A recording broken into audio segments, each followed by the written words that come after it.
తెలంగాణలోని ఏ ఊరు చూసినా ఏ పల్లె చూసినా ఒక దయనీయమైన పరిస్థితి కనబడతా ఉన్నది. ఎక్కడ చూసినా మరి తండోపతండాలుగా రైతులు వారి కుటుంబ సభ్యులు ఇవాళ చాంతాడంత లైన్లలో నిలబడి ఎక్కడికక్కడ అవస్థలు పడుతున్న కథ పరిస్థితి చాలా దయనీయమైన దృశ్యం దేశం మొత్తం చూస్తూ ఉంది, రాష్ట్రం మొత్తం కూడా చూస్తూ ఉంది. ఇవాళ ఒకటి స్పష్టంగా తేలిపోయింది, ఈ రాష్ట్ర ప్రభుత్వానికి చిల్లర రాజకీయాలు చేయడం తెలుసు, బురద జల్లడం తెలుసు, కానీ ఒక్క పని కూడా పనికొచ్చే ఒక్క పని కూడా చేత కాదు అనేది స్పష్టంగా తేలిపోయింది. చేతగాని కాంగ్రెస్ ప్రభుత్వ పరిపాలన వల్ల ఇవాళ రైతులు ఒక బస్తా ఎరువు దొరకక ఆగమాగమైపోయే పరిస్థితి కూడా ఇవాళ రాష్ట్రంలో కనబడుతూ ఉన్నది. చివరికి పంట అమ్ముకోవాలి, పంట కొనాలి ప్రభుత్వం అంటే రైతులు అధికారుల కాళ్ళ మీద పడే దుస్థితి. అట్లాగే ఇవాళ ఎరువుల బస్తాల కోసం కూడా మరి ఎక్కడికక్కడ రైతులు కాళ్ళ వేళ్ళ పడి అధికారులను బతిమలాడుకునే ఒక దయనీయమైన పరిస్థితి రాష్ట్రంలో కనబడుతూ ఉన్నది. అధికారుల కాళ్ళు పట్టుకునే దౌర్భాగ్యమైన పరిస్థితి ఇవాళ రాష్ట్రంలో కనబడుతూ ఉంది. ఏ చరిత్ర చూసినా ఏమున్నది గర్వకారణం అన్నట్టు కాంగ్రెస్ చరిత్ర ఎన్నడూ కూడా రైతుల విషయంలో సానుకూలమైన చరిత్ర కాదు, రైతులకు మేలు చేసిన చరిత్ర కాదు. ఇవాళ కూడా మళ్ళీ ఒకసారి ఆనాటి రోజులు తెస్తాము అనేదైతే మాట ఇచ్చిందో కాంగ్రెస్ పార్టీ, దానికి అనుగుణంగానే మరి ఆనాడు ఏవైతే అర్ధరాత్రి బాయికాడ వండుకునే దుస్థితి ఉండేనో ఇలా మళ్ళొక్కసారి చివరికి ఒక మహిళా రైతు ఎరువుల దుకాణం కాడ అక్కడ తెల్లారగట్టనే పోయి పండుకునే దుస్థితి, దుకాణం ముంగట పండుకునే దుస్థితి కూడా ఇలా తెలంగాణలో కాంగ్రెస్ ప్రభుత్వ గొప్పతనం మూలన కనబడుతూ ఉన్నది. కేసీఆర్ గారి నాయకత్వంలో ఆనాడు ప్రభుత్వంలో 6 నెలల ముందే బఫర్ స్టాక్ తెప్పించి ఎక్కడికక్కడ గోదాములు సీజన్ మొదలు కాకముందే నింపి పెట్టి భారతదేశంలో ఎక్కడెక్కడ మరి యూరియా దొరికితే ఎరువు దొరికితే ఆడికెళ్ళి తెప్పించి రైతుకు కడుపులో చల్లగదలకుండా కూర్చునే విధంగా ఇంటికి ఎరువుల బస్తాలు పంపిన పరిస్థితి కేసీఆర్ గారి ప్రభుత్వంలో మనం చూసినాం. 4 లక్షల మెట్రిక్ టన్నుల గోదాముల సామర్థ్యం ఉంటే మేము బాధ్యతలు చేపట్టినాడు రైతుకు మేలు జరగాలన్న ఉద్దేశంతో 24 లక్షల మెట్రిక్ టన్నుల సామర్థ్యానికి సంవత్సరంన్నరలోనే తీసుకొని పోయిన ఘనత కూడా కేసీఆర్ గారి ప్రభుత్వానికి. కానీ ఇప్పుడున్న కాంగ్రెస్ ప్రభుత్వం గోదాములు ఉన్నాయి, రైతు వేదికలు ఉన్నాయి, కష్టపడే రైతులు ఉన్నారు, కేసీఆర్ గారు కష్టపడి చేయించిన మిషన్ కాకతీయ చెరువులు ఉన్నాయి, అద్భుతంగా కట్టిన ప్రాజెక్టులు కాళేశ్వరంతో సహా ప్రాజెక్టులు కలకల్లాడుతున్నాయి. కానీ కాంగ్రెస్ ప్రభుత్వం మాత్రం వానాకాలం సీజన్ మొదలైనా దున్నపోతు మీద వానబడ్డట్టే కనీసం ప్లానింగ్ లేదు, సమీక్ష లేదు, సన్నద్ధత లేదు, ఎక్కడ కూడా ఒక ఆలోచన కూడా ఒక ప్రణాళిక కూడా లేని పరిస్థితి కనబడతా ఉన్నది. ఒక ప్రణాళిక రాహిత్యం, అనుభవ రాహిత్యం, పరిపాలన చేతగాంతనం, అదేవిధంగా ఇతర అంశాల మీద దృష్టి పెట్టడం వల్ల ఇవాళ రాష్ట్రంలో రైతులు అవస్థ పడతా ఉన్నారు, ఇబ్బంది పడతా ఉన్నారు. ఒక్కటంటే ఒక్కరోజు కూడా ముఖ్యమంత్రి గారు వ్యవసాయానికి సంబంధించిన సమీక్ష చేయలేదు. ఎరువుల మీద ఏ ఒక్కరోజు కూడా కనీసం కేంద్ర ప్రభుత్వాన్ని కలిసి విజ్ఞప్తి ఇచ్చిన పాపన పోలేదు. ఏదో పేరుకి రాహుల్ గాంధీని కలవడానికి పోయినట్టు పోయి ఏదో కాగితం ఇచ్చేసి రావడం కాదు, సిన్సియర్గా సీరియస్గా ఇక్కడ ఏ పరిస్థితి ఉంది, ఎట్లా వ్యవసాయ విస్తరణ కేసీఆర్ గారి కాలంలో జరిగింది, దానికి తగ్గ విధంగా ఎంత ఎరువు కావాలి అనే ఒక ఇండెంటు రాష్ట్ర ప్రభుత్వం నుంచి ఎన్నడూ కూడా పోలేదు. ముందస్తు ప్రణాళిక తయారు చేయలేదు. దాని ఫలితంగానే ఇవాళ రాష్ట్రంలో ఎరువుల కొరత కనబడతా ఉన్నది. కేసీఆర్ గారు ఉన్న 10 ఏళ్ళు ఎన్నడూ లైన్లు లేవు, ఎన్నడూ ఎరువుల కోసం కొట్లాడుకునే పరిస్థితి లేదు, పోలీసులను పెట్టి ఎరువులు పంచే దుస్థితి ఎన్నడూ లేదు. మరి ఇవాళ రాష్ట్రంలో ఈ పరిస్థితి ఎందుకు వచ్చింది? కాంగ్రెస్ ప్రభుత్వం రాగానే రాష్ట్రంలో ఉన్న రైతన్నలు కూడా ఆలోచించాలని చెప్పి నేను కోరుతా ఉన్నా. ఇవాళ రాష్ట్రంలో పోలీసులు 2 పనులు చేస్తున్నారు. అయితే ఒకటి బీఆర్ఎస్ నాయకుల మీద కేసులు పెట్టాలి, ఎట్లా సోషల్ మీడియాలో పోస్టులు పెట్టినా కూడా చిన్న పిల్లల్ని కూడా భయపెట్టాలనేది ఒకటి. రెండోది ఎరువుల బస్తాల కాడ కాపలా కాస్తా ఉన్నారు. ఎక్కడ రైతులు తిరగబడి అధికారులను తంతారేమో అని చెప్పి ఎక్కడికక్కడ పోలీసులను పెట్టి పోలీస్ పహారాలో ఎరువుల దుకాణాల దగ్గర మరి ఎరువులు పంచే దుస్థితిలో ఇవాళ ప్రభుత్వం ఉన్నది. వాస్తవం ఏంది అంటే రాష్ట్ర వ్యవసాయ శాఖ కానీ, మార్కెటింగ్ శాఖ కానీ, మార్కెట్ కానీ, రవాణా శాఖ కానీ, జిల్లా యంత్రాంగం కానీ వాటి మధ్యన సమన్వయ లోపం కూడా తీవ్రంగా కనబడతా ఉన్నది. ఎందుకంటే నడిపించే నాయకుడికి వ్యవసాయం మీద అవగాహన లేదు, అటు పరిపాలన మీద అవగాహన అంతకంటే లేదు. కాబట్టి మరి వచ్చిన యూరియా కూడా కనీసం పంచే పరిస్థితి కూడా కనబడతలేదు. అట్లాగే మరి ఇంకా దారుణం ఏంటంటే ఒకవైపు చాంతాడంత లైన్లు ఏ ఊరికి పోయినా కనబడుతుంటే వేల మంది వర్షాల్లో కూడా లైన్లలో తల్లడిల్లిపోతుంటే ముఖ్యమంత్రి గారు మాత్రం రాష్ట్రంలో ఎరువుల కొరతనే లేదు, షార్టేజ్ లేనే లేదు, ఇదంతా కృత్రిమ కొరత, సోషల్ మీడియా సృష్టి అని పనికిమాలిన డైలాగులతో టైంపాస్ చేస్తూ ఉన్నారు తన జూబ్లీ హిల్స్ ప్యాలెస్లో కూర్చొని. క్షేత్రంలోకి వస్తే తెలుస్తుంది, ఊర్లు తిరిగితే సొసైటీల కాడికి పోతే రైతులను కలిస్తే దమ్ముంటే ఒక్కొక్క ముఖ్యమంత్రి కానీ ఒక మంత్రి గారు కానీ రైతుల కాడికి పోతే వాళ్ళ పరిస్థితి ఏందో వాళ్ళ బాధ ఏందో తెలుస్తుంది. నేను అభినందిస్తూ ఉన్నా మా బీఆర్ఎస్ పార్టీ నాయకత్వం చాలా చోట్ల వాళ్ళ క్షేత్రస్థాయిలో రైతులకు అండగా నిలబడుతున్నారు, ఎక్కడికక్కడ ధర్నాలు చేస్తున్నారు. పార్టీ పిలుపునివ్వకపోయినా ఎక్కడికక్కడ రైతుల కోసం స్వచ్ఛందంగా వారికి అండగా నిలబడ్డ బీఆర్ఎస్ నాయకత్వాన్ని నేను అభినందిస్తూ ఉన్నా. ఊరూరా రైతులు ఆధార్ కార్డులు పెట్టి వాటి మీద రాళ్లు పెట్టి క్యూ లైన్లో చెప్పులు పెట్టి మరి రాష్ట్ర ప్రభుత్వానికి సిగ్గొచ్చే విధంగా ఇవాళ మీడియా ఆ దృశ్యాలు ప్రసారం చేస్తూ ఉంటే కాంగ్రెస్ ప్రభుత్వం అవి కనబడనట్టు, రైతుల ఆక్రందనలు వినబడనట్టు, రాష్ట్రంలో కొరత లేదు అని సిగ్గులేని మాటలు మాట్లాడుతూ ఉన్నది. మొన్నటిదాకా విత్తనాల కొరత, తర్వాత సాగునీటి సంక్షోభం, కరెంటు కోతలు మరొక వైపు, కొనుగోళ్ల లేమి మరొక వైపు, ఇప్పుడు ప్రస్తుతం ఎరువుల కొరత. ఈ కాంగ్రెస్ ప్రభుత్వం యొక్క నిర్వాహకం వల్ల రైతుల్లో ఇవాళ వాస్తవానికి ఆగ్రహావేశాలు కట్టలు తెంచుకుంటా ఉన్నాయి. తిట్టని రైతులేడు ఈ ప్రభుత్వాన్ని, తిట్టని రైతులేడు, శాపనార్థాలు పెట్టని మహిళా రైతులు లేరు, వారి కుటుంబ సభ్యులు లేరు. ఒక ఎకరానికి ఒక ఆధార్ కార్డు మీద ఒకటే బస్తా అని చెప్తుంటే ఇవాళ అవస్థలు పడుతున్న రైతులు, రైతు కుటుంబ సభ్యులు. మొన్న నల్లవెల్లి అనే ఊరు, మన పరకాల దగ్గర నల్లవెల్లి అనే ఊరు, ఆ గ్రామంలో మా మాజీ ఎమ్మెల్యే ధర్మారెడ్డి గారు చెప్పారు మాకు, ఒక రైతు తన భార్య పేరు మీద తన కొడుకు పేరు మీద ఉండే ఆధార్ కార్డులు కూడా తీసుకొని 3 బస్తాలు తీసుకున్నాడు. తీసుకుంటే నాన్ బెయిలబుల్ కేసు పెట్టి వాళ్ళ కుటుంబ సభ్యులే, వాళ్ళేం దొంగలు కాదు, వేరే వాళ్ళే తీసుకురాలే, వేరే దొంగతనం చేయలేదు, నాన్ బెయిలబుల్ కేసులు పెట్టి ఇవాళ జైల్లో ఆ రైతును పంపిన దుర్మార్గమైన ప్రభుత్వం ఇవాళ రేవంత్ రెడ్డి గారి ప్రభుత్వం. ఇంత జరుగుతున్నా రేవంత్ రెడ్డి గారు మాత్రం పత్తా లేరు, కనీసం ఈ అంశం మీద మాట్లాడతలేరు. ఎక్కడ పోయిండో ఏం చేస్తున్నాడో రేవంత్ రెడ్డి గారు ఆయన ప్రభుత్వం చెప్పాలని చెప్పి నేను కోరుతా ఉన్నా. 24 గంటలు బురద రాజకీయాలు, బురద జల్లడం తప్ప రైతులకు పనికొచ్చే ఒక్క పని కూడా ఈ ప్రభుత్వం చేస్తలేదు అనేది వాస్తవం. ఇంకొక అనుమానం కూడా మాకుంది, కాంగ్రెస్ నాయకులే చాలా మంది చాలా చోట్ల బ్లాక్ మార్కెటింగ్ కూడా చేస్తున్నారనే అనుమానం కూడా మాకుంది. లేకపోతే ఇంత షార్టేజ్ రాదు. కేసీఆర్ గారు ఉన్నప్పుడు 10 ఏళ్ళు ఎన్నడూ ఒక్కరోజు కూడా రైతుకు అవస్థ ఉండదు ఎరువుల కోసం. కాంగ్రెస్ రాగానే ఎందుకు స్టార్ట్ అయింది ఇట్లా సడన్గా? బఫర్ స్టాక్లు పెట్టుకునే విధానం కానీ ఇంకోటి కానీ ఆ నైపుణ్యం కానీ అధికారులకు ఉంది.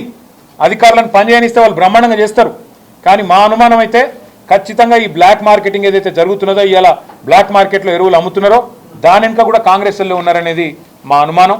ఈ విషయంలో కూడా రైతులు అప్రమత్తంగా ఉండాలని చెప్పి కూడా మేము కోరుతా ఉన్నాం.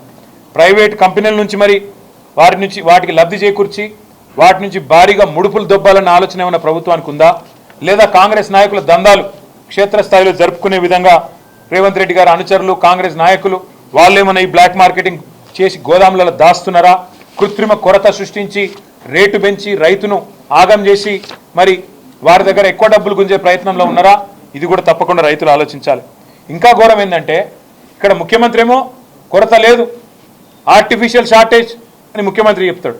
కానీ కాంగ్రెస్ పార్టీ ఎంపీలేమో అక్కడ బీజేపీ ఏదో ఇస్తలేదు అని వాళ్ళు ధర్నా చేస్తూ ఉన్నారు. అంటే ఎవరిది డ్రామా అయినా ఇద్దరులా? ముఖ్యమంత్రి ఆడుతున్నది డ్రామానా? కాంగ్రెస్ ఎంపీలు చేస్తున్నది డ్రామానా? ఏది డ్రామానో కూడా రైతులు ఆలోచించాలని చెప్పి నేను కోరుతా ఉన్నా. 51 సార్లు రేవంత్ రెడ్డి గారు ఢిల్లీ పోయారు. 51 సార్లు పోతే కూడా ఈయన ముఖం చూసి కనీసం 51 బస్తాల ఎరువులు కూడా ఇవాళ కేంద్ర ప్రభుత్వం మంజూరు చేయలేదు. ఇంకా ఘోరం ఏంటంటే వాళ్ళ రాష్ట్రంలో గ్రామాలలో పుట్టినరోజు బహుమతులుగా ఎరువుల బస్తాలు ఇచ్చుకునే దుస్థితి వచ్చిందంటే ఇంతకు మించిన సిగ్గుచేటు ఒక ప్రభుత్వానికి ఏది ఉండదు. ఇంకొక మాట కూడా అడగాలి ఈ సందర్భంగా. రాహుల్ గాంధీ గారు, కేంద్ర నాయకత్వం, కాంగ్రెస్ పార్టీకి సంబంధించిన నాయకత్వం, ఖార్గే గారు ఎన్నికల ముందు వస్తారు, డిక్లరేషన్లు అంటారు. వరంగల్లోనైతే పెద్ద పెద్ద మాటలు చెప్పిండు రాహుల్ గాంధీ, రైతు డిక్లరేషన్ అని పెట్టి రైతులకు ఇది చేస్తాం, అది చేస్తాం, బోనస్ ఇస్తాం, 15,000 15,000 రైతు బంధు ఇస్తా, అందరికీ బోనస్ ఇస్తా, కౌలు రైతులకు రైతు బంధు ఇస్తా, రైతు కూలీలకు 12,000 ఇస్తా ఇన్ని చెప్పిన రాహుల్ గాంధీ రైతు డిక్లరేషన్లో ఇవాళ ఎరువులు దొరకపోతే పార్లమెంట్లో నీ నోరు ఎందుకు తెరుస్తలేవు? ఒక్కటంటే ఒక్కరోజు రాహుల్ గాంధీ గారు మాట్లాడినారా? ఎరువుల కొరత మీద ఎందుకు కేంద్ర ప్రభుత్వం సహకరిస్తలేదని చెప్పినరా? ఇది ఒక్క మాట కూడా అడగలేకపోతే కేంద్రంలో ఉండే కాంగ్రెస్ పార్టీ ప్రధాన ప్రతిపక్ష నాయకుడు కానీ అట్లాగే 8 మంది ఎంపీలు కానీ మీరు ఎందుకున్నారు అని ఇవాళ తెలంగాణ రైతులు అడుగుతా ఉన్నారు. 10 ఏళ్లలో లేని సమస్య, 10 ఏళ్లలో రాని సమస్య, 10 ఏళ్లలో రాని కొరత ఇవాళ సడన్గా ఎందుకు వచ్చిందని చెప్పి మేము రాష్ట్ర ప్రభుత్వాన్ని అడుగుతా ఉన్నాం. అట్లాగే మీరు రాష్ట్రంలో ఉన్న పరిస్థితులు ఇవాళ వ్యవసాయ రంగంలో ముఖ్యంగా ఇవన్నిటినీ మీరు దాచిపెట్టి కావాలని పంటలు ఎండబెట్టే విధంగా కన్నెపల్లి పంపు మోటార్లు ఆన్ చేయకుండా కిందికి నీళ్లు పోతూ ఉంటే శ్రీశైలం నుంచి పైన మరి పాలమూరులోని చెరువులు నింపేదానికి అక్కడ మోటార్లు ఆన్ చేయకుండా రాష్ట్రంలో ఎక్కడ కూడా చెరువులు నింపడానికి ప్రయత్నం చేయకుండా కిందికి నీళ్లను పంపే పరిస్థితి ఏదైతే ఉన్నదో ఇది రాష్ట్ర రైతాంగం మొత్తం కూడా చూస్తూ ఉన్నది.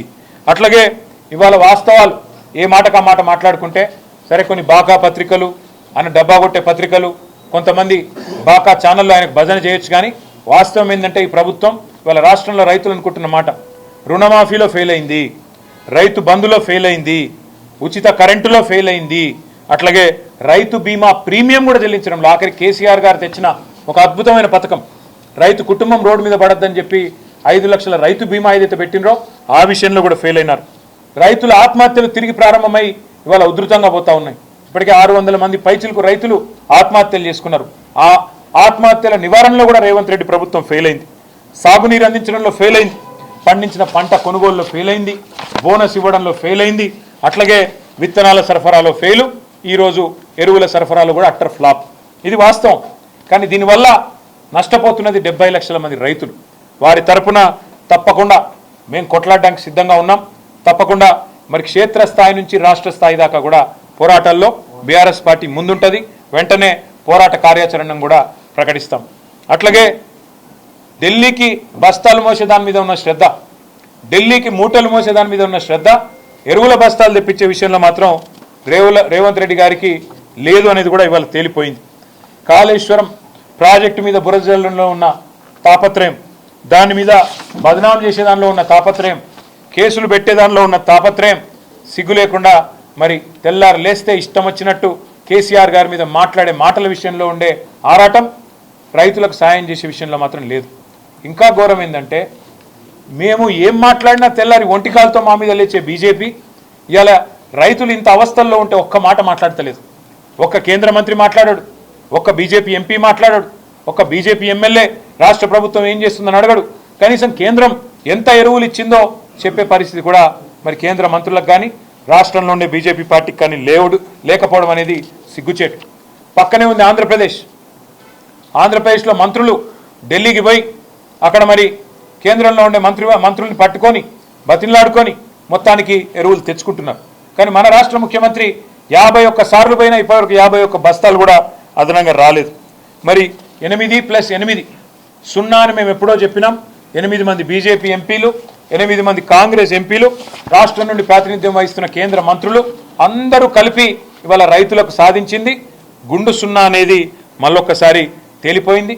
2 పార్టీలు కూడా కాంగ్రెస్ బీజేపీ ఎరువుల విషయంలో రైతులను మోసం చేయడంలో దొందే అనేది స్పష్టంగా తేలిపోయింది.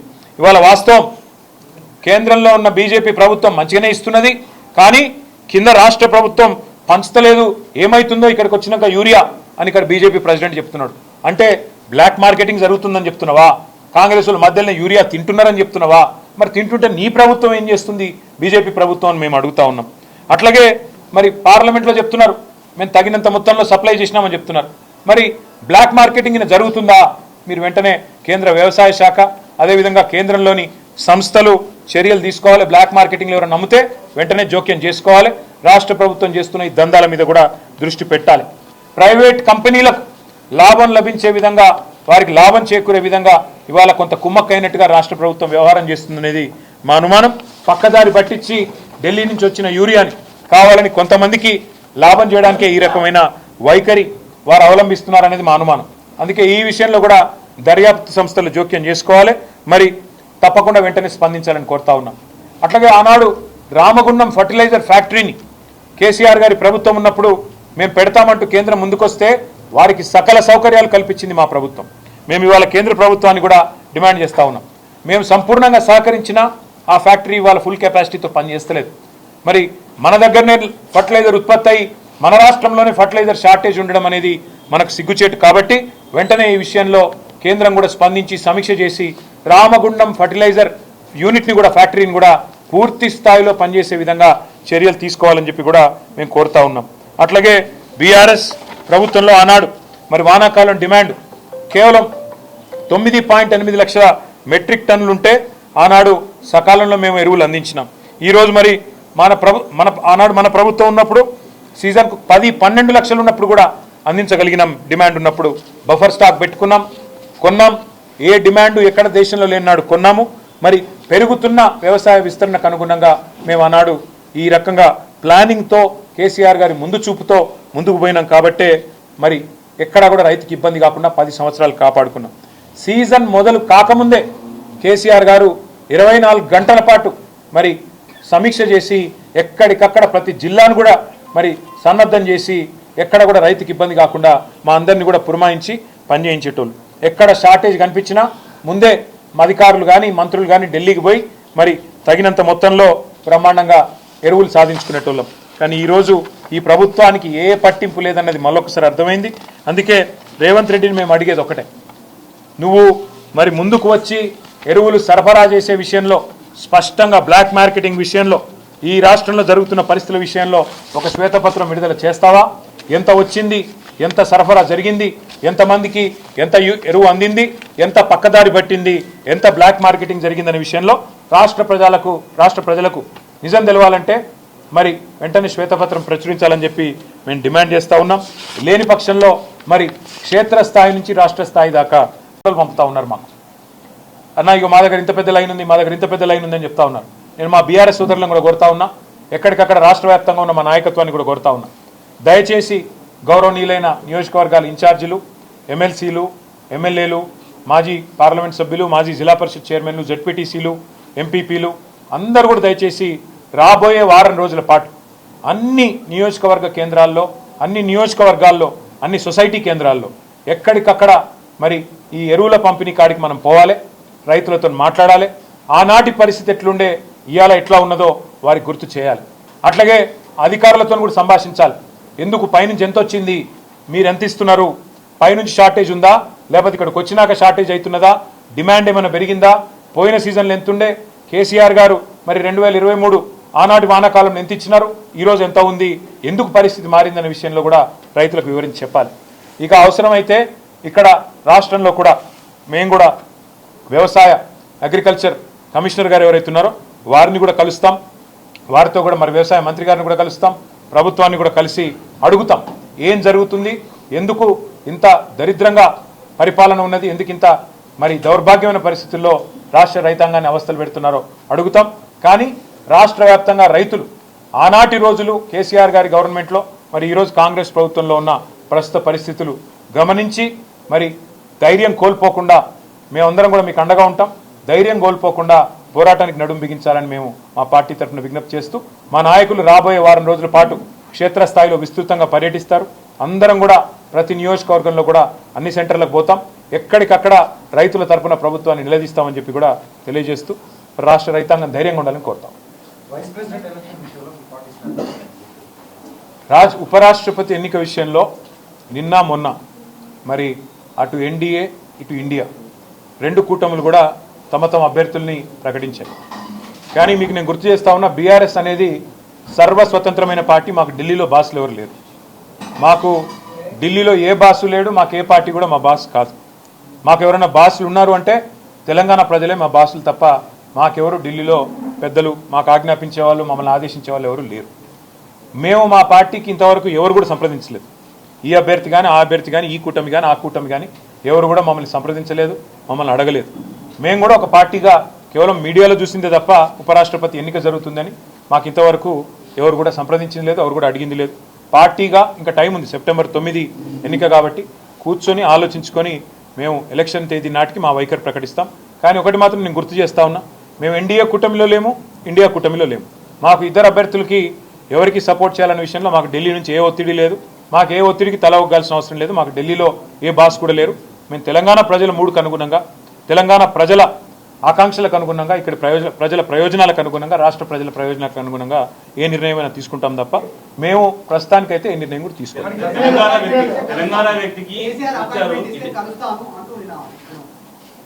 ఎవరు మళ్ళీ చెప్తా ఉన్నా, ఆయన రేవంత్ రెడ్డి గారు పెట్టిన అభ్యర్థి అయితే ఖచ్చితంగా మేము వ్యతిరేకిస్తాం. ఎందుకంటే కాంగ్రెస్ అనే ఒక చిల్లర పార్టీ, కాంగ్రెస్ అనే ఒక థర్డ్ క్లాస్ పార్టీ ఇవాళ రాష్ట్రంలో ప్రజలని ఎంత అరిగోసబుచ్చుకుంటున్నదో రాష్ట్ర ప్రజలందరికీ తెలుసు. మరి అట్లాంటి థర్డ్ క్లాస్ ముఖ్యమంత్రి, థర్డ్ క్లాస్ పార్టీ పెట్టిన అభ్యర్థిని మేము సమర్థిస్తారని మీరు ఎట్లా అనుకుంటారు? నాకు అర్థం కాదు.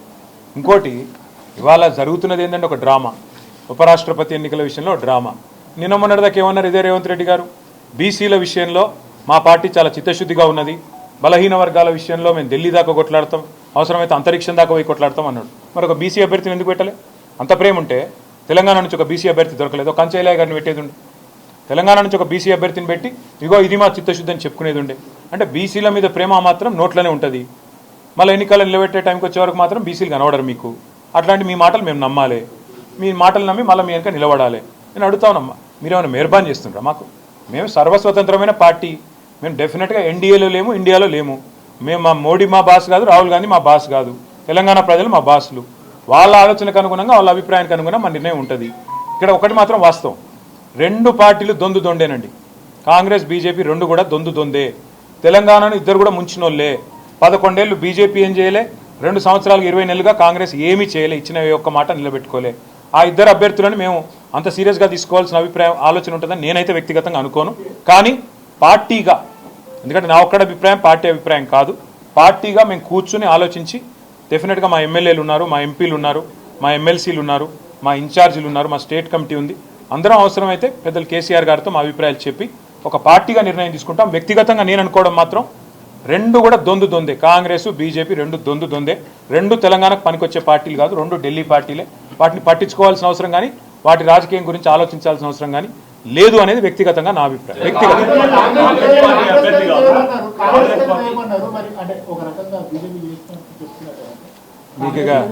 మీతో ప్రాబ్లం ఏంటంటే, ఇప్పుడే నేను చెప్పిన 11 ఏళ్లుగా బీజేపీ అనే పార్టీ తెలంగాణకు చేసింది గుండు సున్నా, స్పష్టంగా చెప్తున్నాం. ఇప్పుడు 20 నెలలుగా కాంగ్రెస్ పార్టీ తెలంగాణ ప్రజలకు కొట్టింది గుండు, ఇక ఇచ్చింది గుండు సున్నా. ఇది వాస్తవం. ఇవాళ యూరియా షార్టేజ్ ఉన్నది. ఎవరు బాధ్యులు అండి? కాంగ్రెస్ బీజేపీ కాదా? కేంద్రంలో ఉన్న బీజేపీ, రాష్ట్రంలో ఉన్న కాంగ్రెస్. మరి రెండు దౌర్భాగ్య పార్టీల వల్ల తెలంగాణలో 70 లక్షల మంది రైతులు వానల్లో తడుస్తూ ఎరువుల కోసం ఎండుతుంటే వీళ్ళకి మాత్రం ఎలక్షన్ రాజకీయాలు కావాలి. ఎలక్షన్ కావాలి, కలెక్షన్ కావాలి, ప్రైవేట్ మార్కెటింగ్ చేయాలి, బ్లాక్ మార్కెటింగ్ చేయాలి, ఇదే దందా. అందుకే అంటున్నారు రెండు దొందు దొందే. నా వ్యక్తిగతమైన అభిప్రాయం ఒక వ్యక్తిగా, రెండు పార్టీలు కూడా మనకు తెలంగాణకు చేసిందేమీ లేదు, పట్టించుకోవాల్సిన అవసరం లేదని నా వ్యక్తిగత అభిప్రాయం. పార్టీగా మేము ఎన్నిక డేట్ దగ్గరకు వచ్చినాడు నిర్ణయం తీసుకుంటాము, అప్పుడు